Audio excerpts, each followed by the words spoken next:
अस्सलामुअलैकुम, welcome to T20 world cup special transmission. इसी के साथ मैं हूं आपकी होस्ट रजिया खालिद और हमेशा की तरह हमारे साथ मौजूद है मोहम्मद ज़ीशान नवाज़। हस्ब मामूल हम बात करेंगे पाकिस्तानी क्रिकेट टीम पर और साथ ही साथ ओवरऑल वर्ल्ड कप के दीगर मैचेस पर भी, लेकिन उससे पहले हम बात करेंगे पाकिस्तान और आयरलैंड के मैच की, जो कि 16 तारीख को फ्लोरिडा में होने जा रहा है। इस हवाले से ताज़ा तरीन सूरत हाल मौसम की जानते हैं इजाज़ वसीम बाकरी से। इजाज़, हमें ये बताइएगा कि इस वक्त फ्लोरिडा में ताज़ा तरीन मौसम की सूरत हाल क्या है? आज ही मैं फ्लोरिडा पहुंच चुका हूं। पाकिस्तान क्रिकेट टीम भी फ्लोरिडा न्यूयॉर्क से पहुंच चुकी है, लेकिन बुरी खबर यह है कि यहां पर लगातार बारिशों का सिलसिला जारी है और पिछले 2 दिन से जो बारिश का सिलसिला शुरू हुआ था, आज तकरीबन मुझे 8 घंटे हो चुके हैं यहां फ्लोरिडा लैंड किए हुए और पिछले 8 घंटे से बारिश हो रही है। इस वक्त जब मैं आपसे बात कर रहा हूं तो मैं विंडो से देख सकता हूं कि बहुत तेज़ बारिश हो रही है और मुसलसल बारिश हो रही है और बारिश बिल्कुल नहीं रुकी है।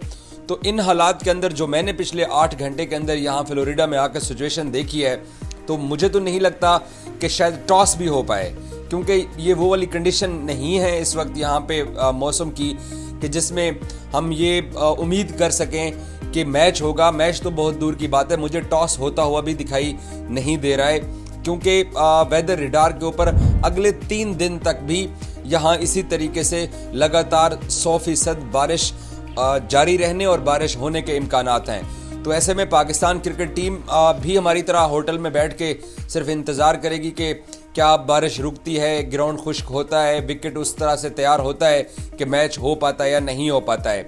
जो अब तक का मेरा पिछले 8 घंटे का यहाँ फ्लोरिडा का एक्सपीरियंस रहा है, उसको आप ये कह सकते हैं कि मैंने शायद ही कभी पाकिस्तान में इतने तसलसल के साथ बारिश होते हुए देखी हो, क्योंकि बारिश बिल्कुल रुक भी नहीं रही है। तो इन हालात के अंदर मैचेस जो यहाँ पे 3 फ्लोरिडा में होने हैं, इंडिया ने आयरलैंड के साथ खेलना है, आयरलैंड ने अमेरिका के साथ खेलना है और पाकिस्तान ने फिर आयरलैंड के साथ मैच खेलना है। तो तीनों मैचेस मुझे तो बगैर कोई एक गेंद हुए ये मनसूख लग रहे हैं, क्योंकि वेदर सिचुएशन बिल्कुल यहाँ पे ख़राब है। और ऐसे में अगर मैचेस नहीं होते हैं, अमेरिका और आयरलैंड का मैच नहीं होता है और पाकिस्तान और आयरलैंड का मैच नहीं होता है, तो फिर 1 पॉइंट मिलेगा अमेरिका और आयरलैंड के मैच में अमेरिका को और आयरलैंड को। तो ऐसे में फिर 5 पॉइंट्स के साथ जो अमेरिकन टीम है वो अगले मरहले के लिए क्वालिफाई कर जाएगी और पाकिस्तान क्रिकेट टीम को घर वापस लौटना पड़ सकता है। अब तक की जो वेदर सिचुएशन है वो यही है, क्योंकि पाकिस्तान का मैच अभी क्योंकि 2 दिन पड़े हुए हैं, तो शायद अगर पाकिस्तान की किस्मत काम कर गई तो ये वेदर सिचुएशन बेहतर हो सकती है और हम ये तवक्को जैसे कर रहे हैं कि जी आयरलैंड अमेरिका को अपसेट शिकस्त दे दे और फिर पाकिस्तान आयरलैंड से जीत जाए, यूँ पाकिस्तान अगले मरहले के लिए क्वालिफाई कर सकता है। अगर मैच हो जाते, बारिश मौसम की ख़राबी दरमियान में खलल ना डालती, तो शायद ये हम उम्मीद कर सकते थे कि ऐसी चीज़ हमें देखने को मिल सकती थी। लेकिन वेदर कंडीशन इतनी ख़राब हैं जो कि अब नामुमकिन दिखाई दे रहा है कि ये मैचेस हो सकेंगे।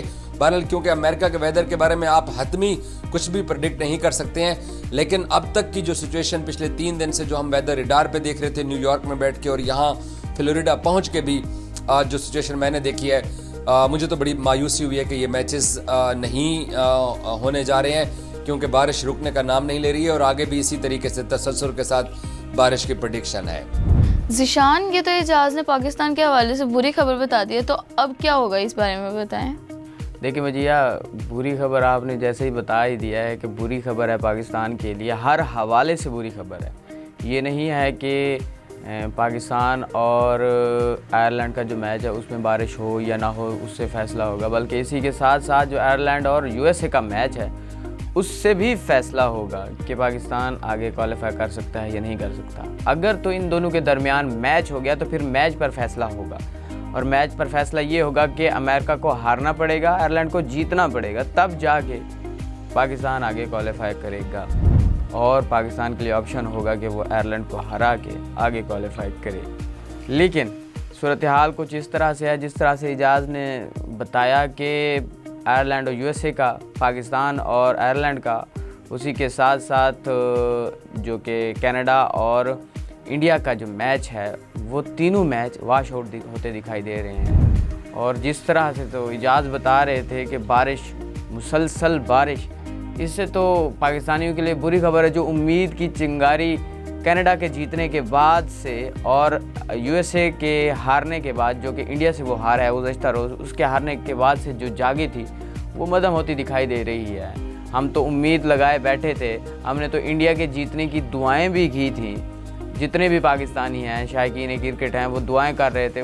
ऑफ कोर्स पाकिस्तानी टीम ने मायूस किया है पहले 2 मैचों में, अमेरिका से हारा, फिर इंडिया से हारा, लेकिन उसके बाद पाकिस्तानी टीम में प्यार है, लोगों को मोहब्बत है, लोग इसको फॉलो करते हैं। तो इस वजह से उन्होंने उस दिन तो गम गुस्से का इजहार किया, लेकिन उसी के साथ अगले दिन फिर दोबारा से टीम को सपोर्ट करने लग गए। जब उससे अगले दिन यानी कि 11 तारीख को कनाडा के साथ मैच था, कि इसी पाकिस्तानी अवाम ने, इसी पाकिस्तानी कौम ने अपनी टीम को सपोर्ट किया, और ना सिर्फ सपोर्ट किया और जीत के लिए दुआएं भी की, और उसी के साथ साथ अपनी टीम के लिए तो दुआएं की ही सही, लेकिन दूसरी टीम के हारने और तीसरी टीम के जीतने की दुआएं भी करते रहे।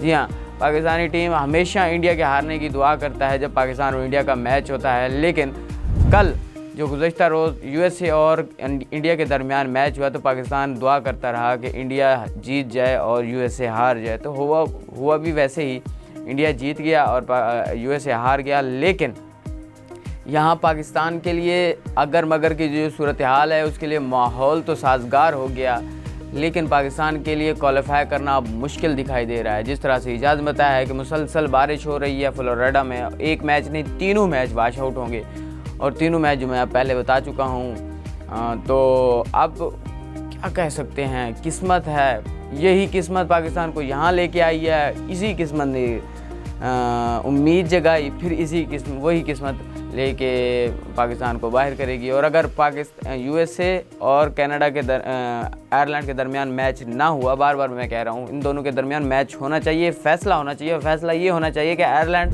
जीते, यूएसए हार जाए। और अगर इन दोनों के दरमियान मैच ना हुआ तो मैच वॉश आउट होगा, दोनों टीमों के दरमियान 1-1 पॉइंट बटेगा, और जब 1-1 पॉइंट बटेगा तो यूएसए के 5 पॉइंट हो जाएंगे और आयरलैंड का 1 पॉइंट होगा। लेकिन यूएसए के जो 5 पॉइंट होंगे तो पाकिस्तान उसको बीट नहीं कर पाएगा। अगला मैच यानी कि 16 तारीख को पाकिस्तान और आयरलैंड का जो मैच होगा, उस आयरलैंड के मैच में पाकिस्तान जीते हारे, मैच वॉश आउट हो जाए, कुछ भी हो जाए, उस चीज़ का फैसला हो चुका होना है कि यूएसए वर्ल्ड कप सुपर 8 मरहले के लिए क्वालिफाई कर चुका होना है। और उसी के साथ साथ इंडिया पहले क्वालिफाई कर चुका है 3 मैच जीतने के बाद।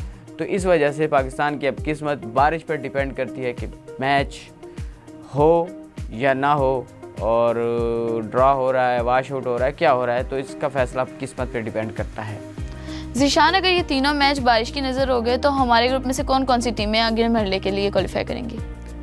देखिए वजिया, ये तीनों मैच अगर बारिश की नज़र हो जाते हैं तो पहले मैच पे ही फैसला हो जाएगा कि कौन कौन सी 2 टीमें जाएंगी, क्योंकि 5 टीमों में से एक टीम का फैसला हो चुका है। वो 5 टीमें कौन कौन सी हैं? पाकिस्तान, इंडिया, कनाडा, यूएसए और आयरलैंड। ये 5 टीमें हैं इस ग्रुप में शामिल। और अब तक की सूरत हाल के मुताबिक इंडिया क्वालिफाई कर चुके हैं। इंडिया ने पहले आयरलैंड को हराया, फिर उसके बाद पाकिस्तान को हराया, फिर उसके बाद गुज़श्ता रोज़ उन्होंने यूएसए को हरा दिया। यूँ इंडिया 3 मैच जीत चुका है और उसके 6 पॉइंट हो चुके हैं। अगर इंडिया का अगला मैच जो कनाडा के साथ है वो वॉश आउट भी हो जाता है, इंडिया हार भी जाता है, इंडिया जीत जाता है, उस चीज़ से कतअन कोई फ़र्क नहीं पड़ेगा कि इंडिया बाहर होता है या जो भी होता है। इंडिया अगले मरहले के लिए क्वालिफाई कर चुका है। यूँ इंडिया के जो 6 पॉइंट हो चुके हैं, और अगर वॉश आउट होता है तो 7 पॉइंट हो जाएंगे, अगर इंडिया हारता है तो वही 6 के 6 रहेंगे, जबकि इंडिया जीतता है तो उसके 8 हो जाएंगे। वो वैसे ही क्वालिफाई कर चुका है गुज़श्ता रोज़ से। एक टीम हो गई, अब बची 4 टीमें। 4 टीमों में से पाकिस्तान और यूएसए और आयरलैंड के पास भी पूरा मौका है, कनाडा के पास भी पूरा मौका है कि वो इसी सूरत हाल में, अगर मगर की सूरत हाल में आ सकते हैं। वो कैसे?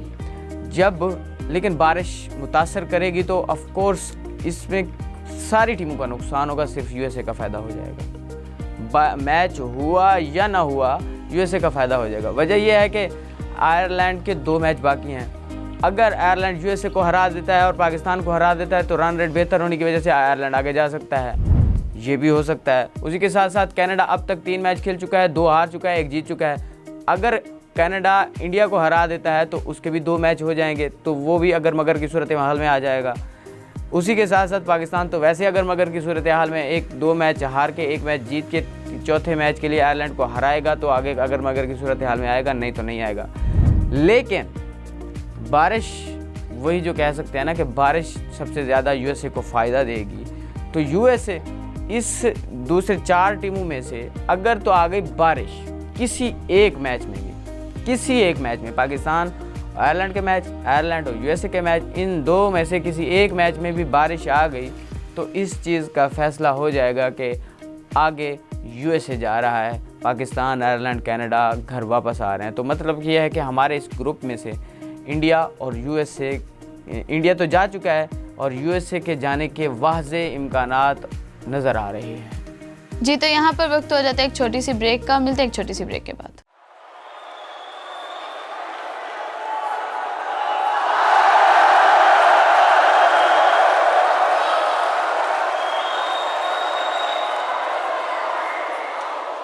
वेलकम बैक नाज़रीन। अब हम बात करेंगे पाकिस्तानी क्रिकेट टीम के हवाले से senior sports journalist Aqib Qureshi से। बहुत शुक्रिया आकिब, आपके वक्त देने का। आकिब, बिला ताख़ीर आपसे सवाल ही कर लेते हैं। आकिब, आप मुतमैन हैं पाकिस्तानी टीम की परफॉर्मेंस से, जिस तरह से कौमी टीम वर्ल्ड कप में खेल रही है और आगे अब 1 मैच बच गया है, तो क्या आप उससे मुतमैन हैं? देखें ज़ीशान, पाकिस्तान टीम की परफॉर्मेंस से मुतमिन हैं, ये आपने बड़ा मासूमाना सवाल पूछा है। मेरा ख़्याल है पाकिस्तान टीम की परफॉर्मेंस से वो लड़के भी मुतमिन नहीं हैं जो वहाँ पे ख़ुद परफॉर्म करके आए। तो हमारी कौम जो है बड़ी मायूस कुन है इस परफॉर्मेंस पर, पाकिस्तान टीम की परफॉर्मेंस पर। अगर परफॉर्मेंस अच्छी होती तो हम जो है जीत रहे होते लेकिन हम अनफॉर्चुनेटली नहीं जीते और हम यूएसए से हारे हैं, हम इंडिया से जीता हुआ मैच हारे हैं और ये सिर्फ हमारे प्लेयर्स की बुरी परफॉर्मेंस की वजह से हारे हैं और कोई इसमें कोई रॉकेट साइंस नहीं है। तो कतन मुतमिन नहीं है हम, मैं भी मुतमिन नहीं हूँ, पूरी कौम मुतमिन नहीं है। जैसा कि आप भी देख रहे हैं, मैं भी देख रहा हूँ, किसी किस्म का जो है पाकिस्तान क्रिकेट टीम के लिए कहीं से भी जो है सॉफ्ट कॉर्नर नहीं निकल रहा, क्योंकि इन्होंने परफॉर्म ही इतना बुरा किया है। एक तो यूएसए के ख़िलाफ़ कोई भी नहीं सोच सकता था कि हम जो है हार जाएंगे, और फिर इंडिया के ख़िलाफ़ स्पेशली जिस तरह हम 99.9% जीत के पोजीशन से हम हारे हैं, उससे जो है पाकिस्तानी कौम और जो पाकिस्तानी क्रिकेट फैंस थे उसको उनको जो है मायूसी के अलावा कुछ नहीं मिला। तो कतन मुतमिन नहीं है और पाकिस्तान टीम की परफॉर्मेंस जो है वो बहुत ही गंदी मैं समझता हूँ है और बहुत ही इसको जो बेहतरी की तरफ जाना चाहिए, जो कि अनफॉर्चुनेटली अभी तक होती हुई नज़र नहीं आ रही। आकिब, जिस तरह से आपने बताया कि आप मुतमैन नहीं हैं, यहाँ पे जब बात टीम की आती है तो ऑफ कोर्स उसमें इंडिविजुअल्स खेल रहे होते हैं, इंडिविजुअल्स की परफॉर्मेंस भी डिपेंड करता है।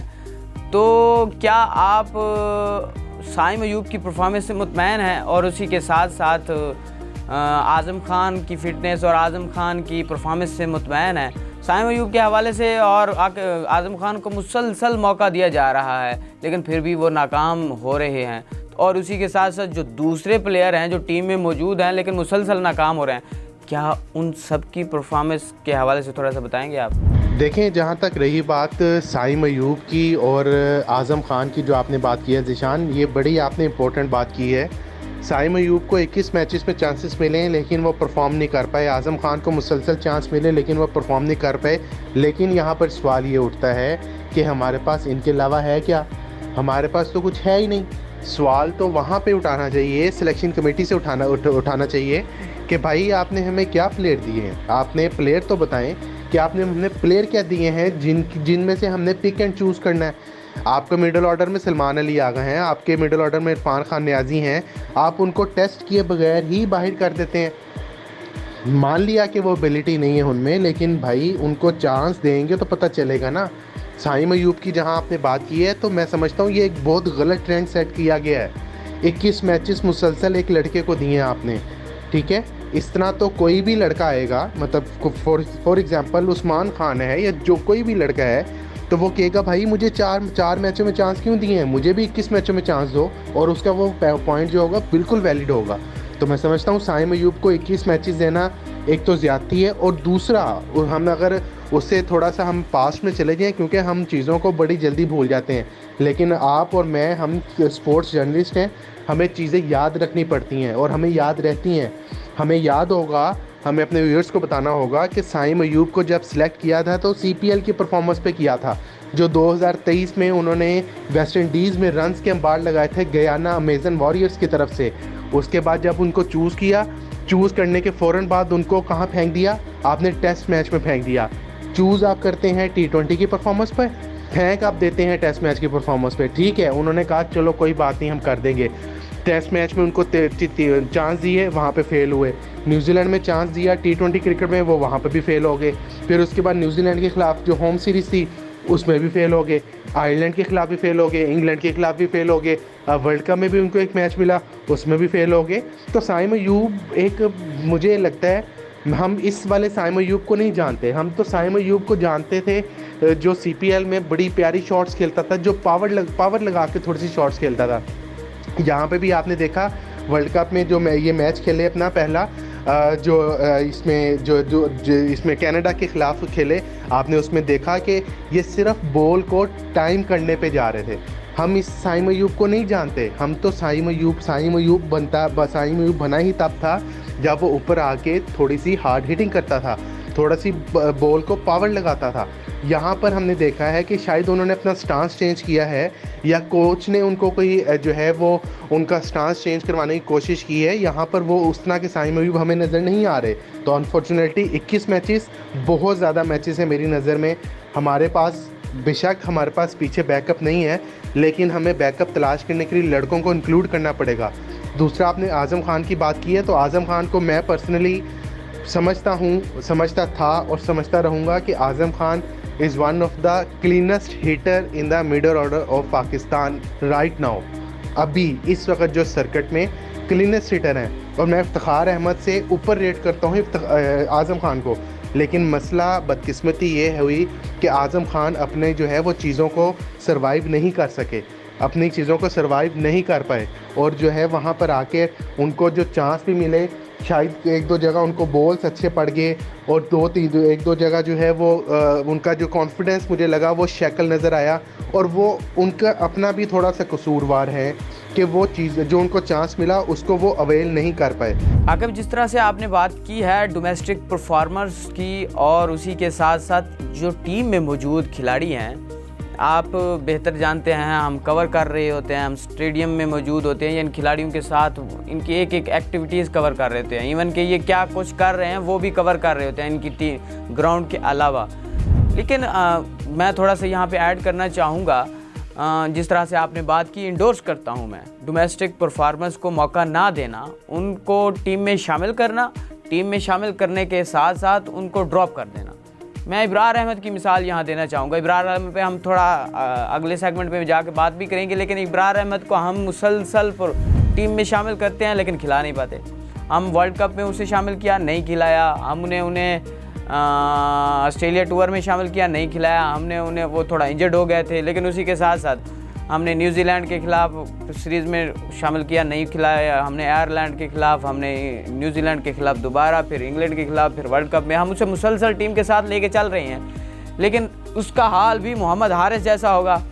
मोहम्मद हारिस को जिस तरह से हमने कैरी किया, हमने रिज़र्व प्लेयर के तौर पे टीम में शामिल रखा कि हम ये तैयार कर रहे हैं, कॉन्फिडेंस बहाल होगा, रिज़र्व के तौर पर रखा रहा। जब वर्ल्ड कप में जब बारी आई, उसको ड्रॉप कर दिया कि इसको परफॉर्मेंस की बुनियाद पे ये वो। जब उसे आप रिज़र्व कर रहे थे, 1.5 साल आप उसको टीम के साथ लेके चल रहे थे, आपके 2022 वर्ल्ड कप की प्रोडक्ट कह सकते हैं। जब आप हार रहे थे साउथ अफ्रीका से, तो उसी प्लेयर ने आपको जिताया था मैच।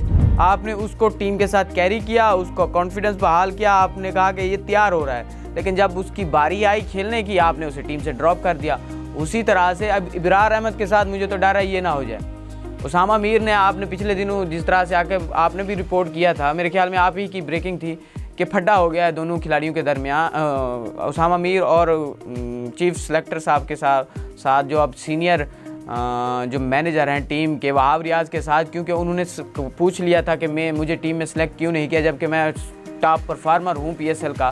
तो तो मुझे टीम में सेलेक्ट क्यों नहीं किया। और इस हवाले से उन्होंने चेयरमैन साहब को भी मैसेज कर दिए थे और चेयरमैन साहब ने फिर सवाल पूछ लिया वहाब रियाज से, तो दोनों की आपस में दोबारा बात शुरू हो गई। तो मतलब कि थोड़ा बहुत वो फटा सामने आया था। तो अब यहाँ पे सवाल जो उठाएगा, जो पूछेगा कि मुझे सिलेक्ट क्यों नहीं किया, मेरी परफॉर्मेंस ये थी, डोमेस्टिक की परफॉर्मेंस ये थी, PSL की परफॉर्मेंस ये थी, मैं डोमेस्टिक खेल रहा हूँ, मैं ये खेल रहा हूँ, पाकिस्तान के लिए अवेलेबल भी हूँ, मुझे टीम में सेलेक्ट क्यों नहीं किया, जबकि जो मुझसे नीचे हैं उनको सेलेक्ट कर लिया है।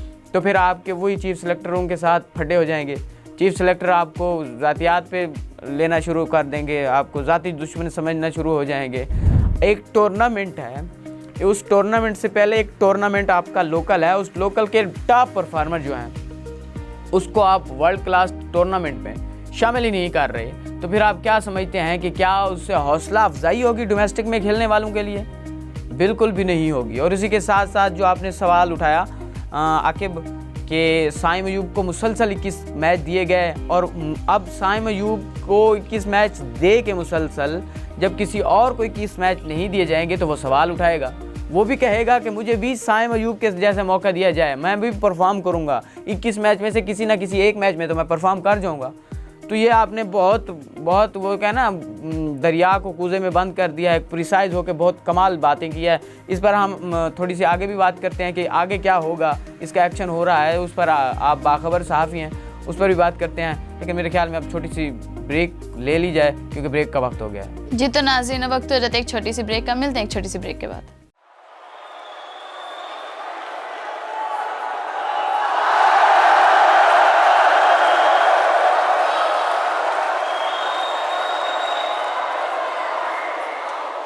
वेलकम बैक नाजरीन, हमारे साथ इस वक्त senior sports journalist Aqib Qureshi मौजूद हैं। तो जीशान, आप उनसे क्या पूछना चाह रहे थे?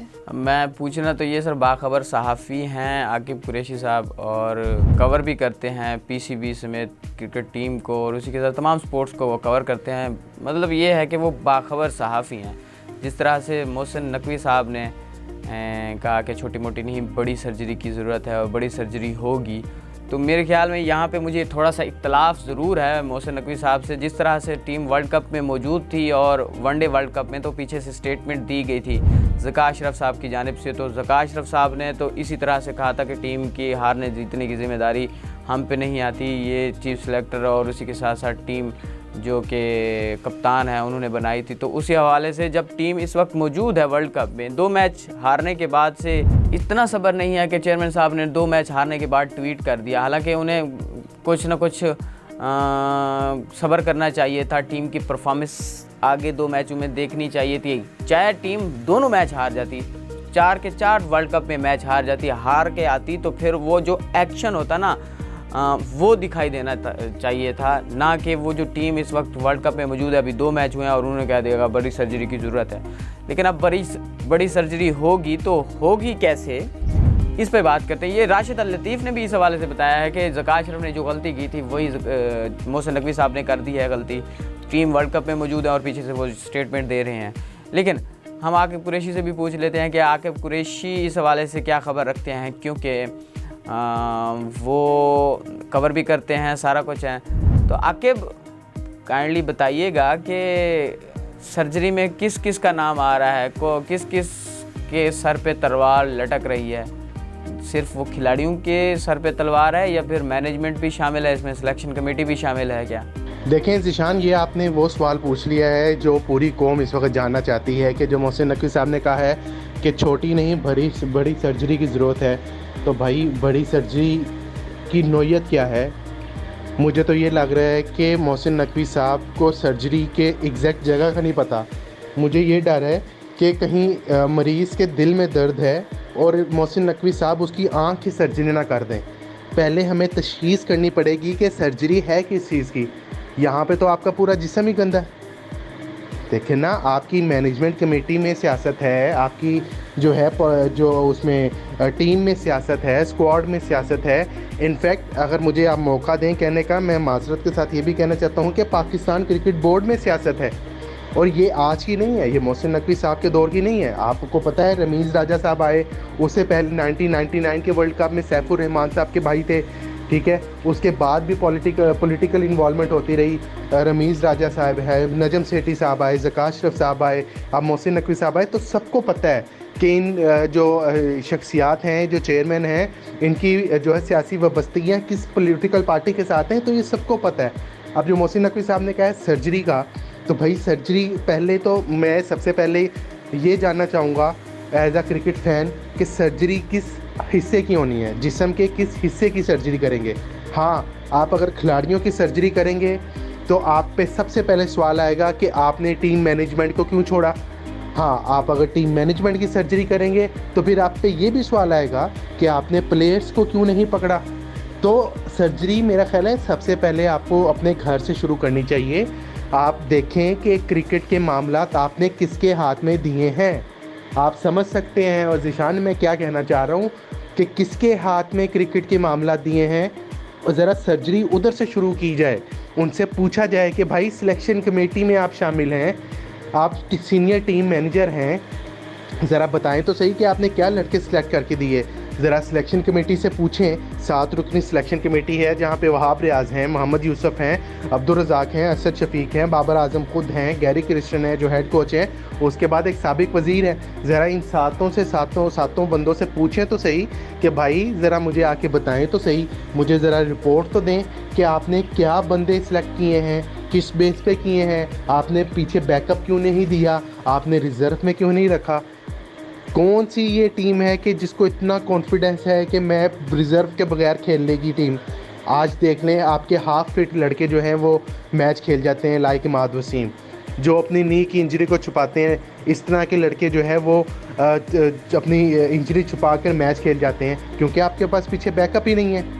तो सर्जरी करें, लाजमी करें और बहुत अच्छी बातें करें, क्योंकि जो हमारी टीम में इस वक्त जरासीम फैल चुके हैं उस जरासीम का ख़ात्मा बहुत ज़रूरी है, और वो आम डेंटोनिक से या किसी डिटोल से नहीं मरने वाले, उसके लिए सर्जरी की ही ज़रूरत है। लेकिन सर, मुतालबा आपसे ये है, मेरी रिक्वेस्ट आपसे ये है कि सर्जरी का पहले पता तो चले कि सर्जरी करनी कहाँ पे है। सर्जरी करनी कहाँ पे है, प्लेयर्स पे करेंगे, मैनेजमेंट कमेटी पे करेंगे या क्रिकेट बोर्ड के अंदर करेंगे। क्योंकि क्रिकेट टीम इस वक्त हमारी सियासत ज़्यादा है, ग्रुपिंग ज़्यादा है, ग्रुप्स बने हुए हैं टीम में, लड़के एक दूसरे से बात करना पसंद नहीं करते। यही वजह है कि हमारी परफॉर्मेंस आज ज़ीरो है। हम यूएसए से हार गए हैं जो पहली दफ़ा वर्ल्ड कप खेली है, यही वजह है और कोई वजह नहीं है। आप अपनी मैनेजमेंट कमेटी से पूछें जिसमें जो एक सिर्फ मेरा ख्याल है 4 बाउंसर्स की वजह से वहाब रियाज की, मुझे नाम लेने दें, वहाब रियाज की सीवी में क्या है मुझे बताएं। उनकी सीवी में क्या है? कुछ भी नहीं है उनकी सीवी में। तो सर, सर्जरी करें, लाजमी करें, लेकिन सर्जरी के पहले तशख़ीस कर लें, उसके लिए ज़रूरी है। लड़कों की आपने बात की है तो तमाम पूरी कौम को पता है कि कौन सा लड़का बाहर जा सकता है, कौन सा नहीं जा सकता। आपको भी पता है अच्छी तरह, हमें भी पता है, जो परफॉर्मेंस दे रहा है और जो परफॉर्मेंस नहीं दे रहा, और जो परफॉर्मेंस जानबूझ के नहीं दे रहा, पूरी कौम को पता है निशान इस चीज़ का। आखिर आपने जूम मनी बातें करते करते फिर नाम लेने भी शुरू कर दिए, और नाम आपने मेरे ख्याल में सही जड़ को पकड़ लिया है। पहले सिलेक्शन में साथ थे, सिलेक्शन टीम सेलेक्ट की, फिर उसी के साथ साथ फिर टीम के साथ भी हो लिए। अब उन पे सवालात ये भी उठाए जा रहे हैं कि उनकी फैमिली इस वक्त वर्ल्ड कप में मौजूद है, टूर है, वो पिकनिक पे गए हुए हैं, ना कि वो टीम के साथ गए हुए हैं। और अक्सर उन्होंने कैप भी पहनी थी, तो वसीम अकरम साहब ने भी सवालात उठाए थे उन पे।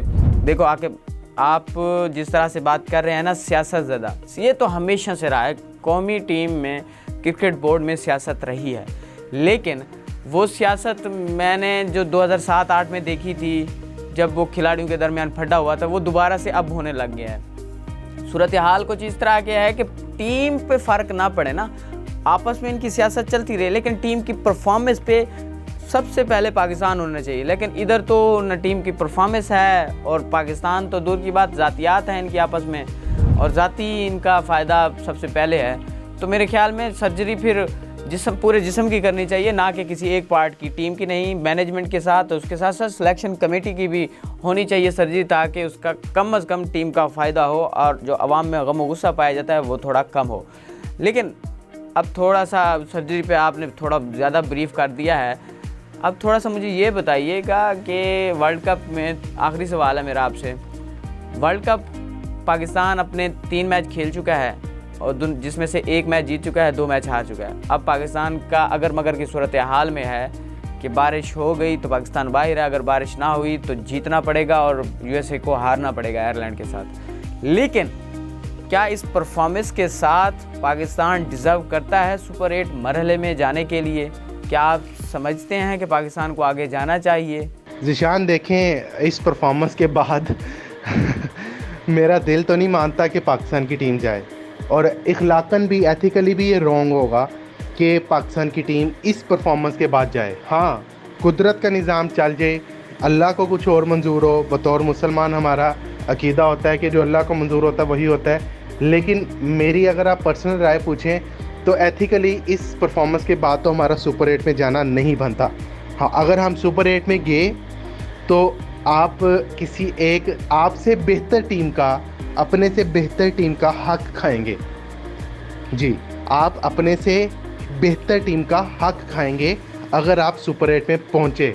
लेकिन वहाँ पे पहुँचना अभी फ़िलहाल काफ़ी मुश्किल लग रहा है, और मुश्किल इस सेंस में लग रहा है क्योंकि पाकिस्तान का जो फ्लोरिडा में सारी लेग होनी है, वो होनी है बारिश की नज़र। वहाँ पर बारिश शदीद है, तो जुमे को हमें पता चल जाएगा, जुमे के रोज़ कि आयरलैंड और यूएसए का मैच है, वो अगर हो गया तो उसमें आयरलैंड जीत गया तो हमारे पास आगे चांस है। अगर तो वहाँ पर बारिश हो गई, जो कि प्रेडिक्शन है बारिश की, और वहाँ पे बारिश हो गई तो फिर समझे हमारा जो है वो बिस्तरा जो है वो गोल हो जाएगा और हम आराम से आएंगे अपने घर में। और जो सुपर 8 में पहुँचने की हमारी नन्ही सी ख्वाहिशें हैं ना, इलॉजिकल ख्वाहिशें, वो ख़त्म हो जाएंगी। तो मुझे नहीं लगता कि इस परफॉर्मेंस के साथ पाकिस्तान टीम को सुपर 8 में जाना चाहिए। हाँ, अगर कुदरत का निज़ाम चल पड़ा तो वो एक अलग बात है, लेकिन एथिकली और मॉरली इस परफॉर्मेंस के साथ हमारी टीम सुपर 8 खेलने की अहल नहीं है। जहाँ पर हम यूएसए से हारे हैं और इंडिया से हम ऐसा मैच हारे हैं कि इस तरह का मौका सदियों में एक बार आना है। आप इंडिया की स्ट्रॉन्ग बैटिंग लाइन को 120 रन पर जो है वो रोकते हैं, उसके बाद आपसे 120 रन चेज नहीं होते। तो मेरा नहीं ख्याल इस परफॉर्मेंस के बाद हमें सुपर 8 खेलना चाहिए। हाँ, जो टीम हकदार है, जो टीम अच्छा खेली है, उसको सुपर 8 खेलना चाहिए इस वर्ल्ड कप का। बहुत शुक्रिया आके आपने जिस तरह से हकीकत पर मबनी तज्ज़िया किया, बताया, ख़बरें दी हैं। ऐसा काम ही होता है कि कोई हकीकत पर मबनी बातें करता है, वो तो थोड़ा कच बस्ती से काम लेता है, आगे पीछे हेर फेर के बयान करता है, लेकिन आपने सीधा सीधा हकीकत पर मबनी बयान दिया है। बहुत बहुत शुक्रिया आपके वक्त देने का। ज़िशान, अब वक्त हो जाता है एक छोटी सी ब्रेक का, मिलते हैं एक ब्रेक के बाद।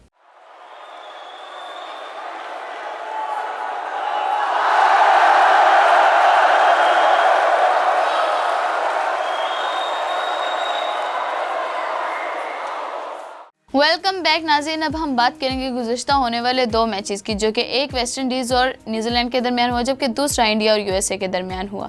तो ज़िशान, इन मैचेस के बारे में बताइए। देखिए वजिया, एक तो हमारे ग्रुप में ही मैच हुआ था जो कि यूएसए और इंडिया के दरमियान हुआ था। गुज़श्ता रोज़ यूएसए ने काफ़ी कोशिश की थी कि इंडिया को घेर लिया जाए, लेकिन India obviously world class team है, वो स्ट्राइक रोटेट करते करते आखिर भी आकर 18वें ओवर में, 18वें और 19वें ओवर में आके उसने स्कोर चेज़ कर लिया। लेकिन सूरत हाल उनके लिए भी काफ़ी मुश्किल हो गई थी। टीम यूएसए अपने मुल्क में काफ़ी मुश्किल हरीफ साबित हुई है इस वर्ल्ड कप में। तो पाकिस्तान को हराया, कनाडा को हराया और इंडिया को टफ टाइम दिया। और उसी के साथ साथ आज सुबह जो मैच हुआ है, उस मैच से फैसला हो गया है कि एक टीम क्वालिफाई किया है, दूसरी टीम आउट हो गई है। क्वालिफाई वेस्ट इंडीज़ और न्यूजीलैंड के दरमियान जो मैच था, तो वेस्ट इंडीज़ ने अब तक 3 मैच खेले हैं, 3 के 3 मैच जीत चुका है वो, और उस 3 मैचेस में से वो क्वालिफाई कर गया 6 पॉइंट के साथ। जबकि दूसरी जो टीम है न्यूजीलैंड, उसने 2 खेले हैं, दोनों में ही उसे शिकस्त हुई है। एक अफ़गानिस्तान से हारा है और दूसरा वेस्ट इंडीज़ से हारा गया है। अब उसके युगांडा और पापुआ न्यू गिनी PNG के साथ मैच हैं, तो उन दोनों से जीत भी जाए तो उसके लिए थोड़ा बहुत आगे जाना मुश्किल हो जाएगा, क्योंकि अफ़गानिस्तान 2 मैच खेल चुका है और 2 मैचेस में से उसका जो तीसरा मैच है पीएनजी के साथ है। कदरे छोटी टीम है। अफ़गानिस्तान ने युगांडा को हरा दिया है, अफ़गानिस्तान ने न्यूजीलैंड को हरा दिया है, तो इट मीन्स कि वो अब पापुआ न्यू गिनी को भी हरा सकता है। वो ऑब्वियसली हराएगा भी, अपसेट नहीं हो सकता, क्योंकि अफ़गानिस्तान की टीम ने बहुत बहुत बहुत खुद को रिकवर किया है हालिया कुछ 2 सालों में। अब वो जीत के 3 में से 3 जीत जाएगा तो अफ़गानिस्तान आगे क्वालिफाई कर जाएगा। यूँ वेस्ट इंडीज़ और इस ग्रुप में से वेस्ट इंडीज़ और अफ़गानिस्तान अगले मरहले के लिए क्वालिफाई करेगा। लेकिन अफ़गानिस्तान का आखिरी मैच जो है वेस्ट इंडीज़ के साथ है, दोनों का आपस में पैचअप होगा और देखते हैं कि वो पैचअप किस तरह से होता है, दोनों में से कौन जीतता है। लेकिन दोनों का फैसला हो चुका होना है कि वो दोनों में से दोनों ही जाएंगी आगे, क्वालिफाई करेंगी। न्यूजीलैंड वर्ल्ड कप से बाहर हो गए, ऐसे ही समझ लें आप। अभी हुआ नहीं है ऑफिशियली तौर पे, लेकिन समझ लें वो बाहर हो चुकी है। लेकिन आज एक और ग्रुप में मैच होने जा रहा है शाम को 7:30 बजे, बांग्लादेश और नीदरलैंड्स के खिलाफ। नीदरलैंड्स आगे क्वालिफाई करने की उसमें नहीं है, बट बांग्लादेश के पास ज़रूर वो है कि चांस है कि वो आगे क्वालिफाई करे, क्योंकि बांग्लादेश अब तक 2 मैच खेल चुका है। 2 मैच, एक श्रीलंका के साथ, दूसरा साउथ अफ्रीका के खिलाफ। श्रीलंका को उसने शिकस्त दी है और श्रीलंका को शिकस्त देने के बाद उसका साउथ अफ्रीका के साथ था, वो भी जीता हुआ मैच बांग्लादेश हार गया।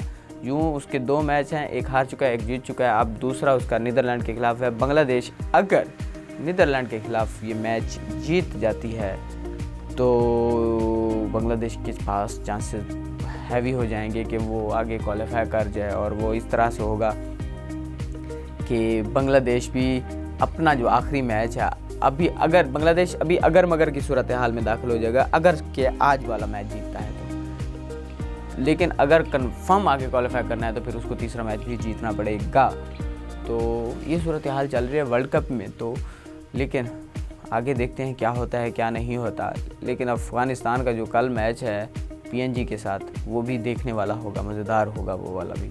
और ऑस्ट्रेलिया और ओमान का मैच है, तो वो भी इंग्लैंड और ओमान के दरमियान जो मैच है वो भी देखें क्या होता है। अच्छा ज़ीशान, मुझे ये बताइए कि वेस्ट इंडीज़ लो रेटेड से हाई रेटेड की तरफ जा रही है, जबकि न्यूजीलैंड हाई रेटेड से लो रेटेड की तरफ जा रही है, तो इसमें क्या लॉजिक है, क्या वजह है इसकी? देखिए वजिया, वेस्ट इंडीज़ 2 ऐसी टीम है जो 2 वक्त की आलमी चैम्पियन है वनडे की। सबसे पहले जो 2 वर्ल्ड कप हुए थे वेस्ट इंडीज़ ने जीते थे, फिर उसके साथ साथ 2 T20 वर्ल्ड कप भी वो अपने नाम कर चुकी है।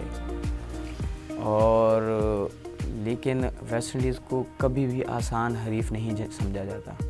वेस्ट इंडीज़ हमेशा से वनडे में आप ले सकते हैं आसान हरीफ, टेस्ट में भी ले सकते हैं, बट T20 में हमेशा से ऐसा रहा है कि वो सख्त हरीफ रहा है मुखालिफ के। और अपने मुल्क में तो वो शेर है, अपने मुल्क में किसी को हाथ भी नहीं लगाने देता। सूरत हाल आप देख रही हैं वर्ल्ड कप में।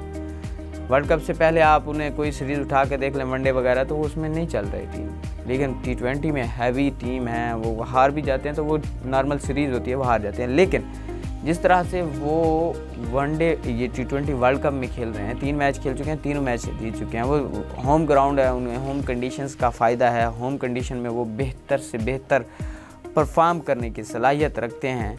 और वेस्ट इंडीज़, मैं तो उसे कभी लो रेटेड नहीं कहता। T20 में मैं उसे हाई रेटेड समझता था, वो हाई रेटेड है, हाई रेट की उस पर अब आप कहेंगे कि क्यों ऐसा समझते हैं आप हाई रेटेड। लेकिन हाई रेटेड ये देखें कि जो वेस्ट इंडीज़ के प्लेयर्स हैं वो हमेशा से ऐसे हैं कि वो डरते नहीं हैं, अपना कॉन्फिडेंस लेवल बहाल रखते हैं, कॉन्फिडेंट होते हैं कि वो खेल जाएंगे और खेलते हैं, और छक्का मारने की सलाहियत रखते हैं और छक्का मारते भी हैं। तो इस तरह से वो उनका बूस्टअप काफ़ी ज़्यादा होता है। लेकिन इसी के साथ साथ जब थोड़े ओवरों की गेम होती है तो उसमें आपके पास पूरा मौका होता है, आप खुद को मनवाएं, छक्का मारें, चौका मारें, रन्स बनाएं। तो 20 ओवर्स में वो अच्छा परफॉर्म कर जाते हैं, रन्स ज़्यादा बना जाते हैं, तो फ़ायदा होता है। आज भी देखें तो मैच को 149 रन बनाए, 150 रन का टारगेट दिया उन्होंने ऐसी पिच पे, स्लो पिच पे। वहीं पे वेस्ट इंडीज न्यूजीलैंड ने 20 ओवर में 150 बनाना था, 13 रन से वो हार गए, 136 रन बनाए। और न्यूजीलैंड पहले अफ़गानिस्तान से हार चुका था, अब वेस्ट इंडीज़ से हार चुका है, तो फिर उसके बाद अब वो जो टीम दुनिया की बेहतरीन टीमों में से एक टीम है। पाकिस्तान को उसने 4-1 से न्यूजीलैंड अपने होम ग्राउंड पे सीरीज़ हराई, फिर पाकिस्तान आके उन्होंने पाकिस्तान को यहाँ पे एक और सीरीज़ हराई। लेकिन सूरत हाल कुछ ये है कि यहाँ पे वो अपनी छोटी टीम लेके आए थे, वो सीरीज़ बराबर करके गए हैं। तो वो सीरीज़ बराबर नहीं थी, मैं समझता हूँ वो सीरीज़ जीत के गए थे। वो वहाँ से वो अच्छे प्लेयर, उनके डोमेस्टिक के बेहतरीन परफॉर्मर थे और वो थे। लेकिन सूरत हाल कुछ इस तरह से है कि वो अपने शायद वो कंडीशन को नहीं समझ पा रहे वेस्ट इंडीज़ की। और जो न्यूजीलैंड है उसके पास कंडीशंस का सबसे ज़्यादा मार्जिन होता है। वो पाकिस्तान में भी है तो उसे काफ़ी मुश्किल होती है और फैसिलिटीज़ का भी इशू होता है। न्यूजीलैंड के पास एक अच्छा मौसम है, एक अच्छे माहौल है, उसमें खेलती टीम है। जब वो वेस्ट इंडीज़ जैसे मुल्क में जाती है तो यूएसए जैसे मुल्कों में जाती है तो वहाँ उसके लिए मुश्किल पेश आती है। और ये मुश्किल अब नज़र भी आ रही है कि किस तरह से वो खेल रहे हैं, लेकिन उसे मुश्किल पेश आ रही है और अपने 2 मैच खेल चुका है, दोनों के दोनों हार चुका है, तो खासा मुश्किल है। जी तो नाज़रीन, इसी के साथ हमारे प्रोग्राम का वक्त हो जाता है ख़त्म। मिलते हैं एक नए दिन के साथ, तब तक के लिए अल्लाह हाफ़िज़।